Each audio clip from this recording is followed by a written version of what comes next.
ny média dia seapampifanana ray izay miorana eto Antananarivo izay miodina kokoa amin'ny tontolona resaka teknôlôjia sy ny resaka audiovisuel zany.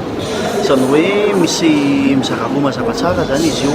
Misy ilay ataontsika hoe formation professionnelle dia misy ilay ataontsika hoe formation universitaire.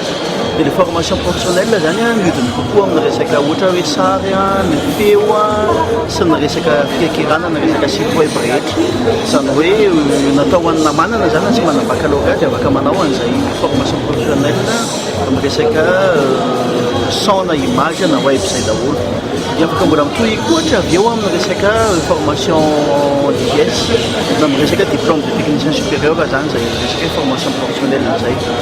Dia misy koa nefa le ataontsika hoe formation universitaire amin'ny média ihany dia mizara roa mazava tsara iny koa izy io. Dia misy ny ataontsika hoe licence dia misy koa ny ataontsika hoe master.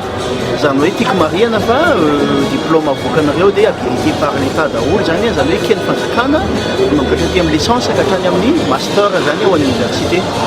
Dia miodina eo amin'ny tontolona resaka teknôlôjia sy marketing sy ny informatique ary ny télécommunication zany. Izany hoe misy le ataontsika hoe communication audiovisuelle numérique dia misy koa le ataontsika hoe marketing, publicité, journalisme dia misy le ataontsika hoe informatique et télécommunication.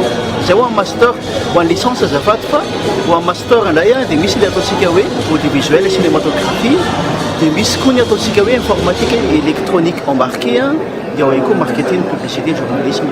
Izany hoe ny tsara marihana zany dia hoe ny média zany hatreto ny sekoly voalohany eto Madagasikara habilité sady reconnu par la FOP amin'izay resaka audiovisuel izay sy ny resaka cinématographie indrindrindra zany izao fotoana izao.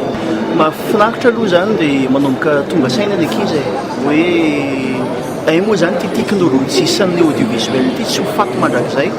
Izany hoe anatin'ny 20 taona ho avy zany dia mbola hiasa foana ianao anatina audiovisuel zany sy ny teknôlôjia ary tena mbola misokatra ngeza mihitsy ianao miasa ao anatin'ilay izy.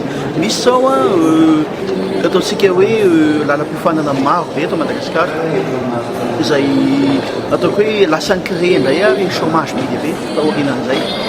Nefa kosa ny audiovisuel zany amin'izao fotoana izao dia milaza miara-mahita angambisika fa izay mpianatra nivoaka tao amin'ny média ny ankamaroany izay tena nianatra ary izay tena hoe nahay tsisy mipetraka fotsiny zany fa tonga dia alainy école daholo dia miasa daholo amin'izao fotoana. Alainy orinasa moa zany azafady. Ny hafatra aloha zany dia hoe samy mandray mpitonena, samy mandray mpitonena. Samy tsisy azo tombontsoa ny rehetra raha toka hikorotana firenentsika. Efa resy loatra ny firenena. Efa resy loatra ny firenena. Noho izany dia hoe miantso fitonina amin'ny rehetra.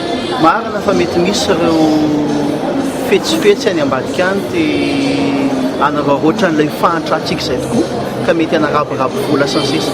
Nefany raha mandray an'ireny isika vao maika hiahantra sy ny sisa ihany. Dia io zay hoe tsy vahaolana ny fikorontanana fa ny tena vahaolana dia fitonina. Dia miaraba izay filoham-pirenena ho avy eo iza manokana ny média manokana tsy manohana na iza mihitsy fa miara-miasa amin'ny sehatra rehetra izahay amin'ny andro fanjakana rehetra sy amin'ny sehatra rehetra izay misy dia izay tonga eo ho arabainay ary afaka manolotanana tanteraka izay amin'ny fiara-miasa rehetra izay azo iara-miasa zany fampandrosoana ny firenena io.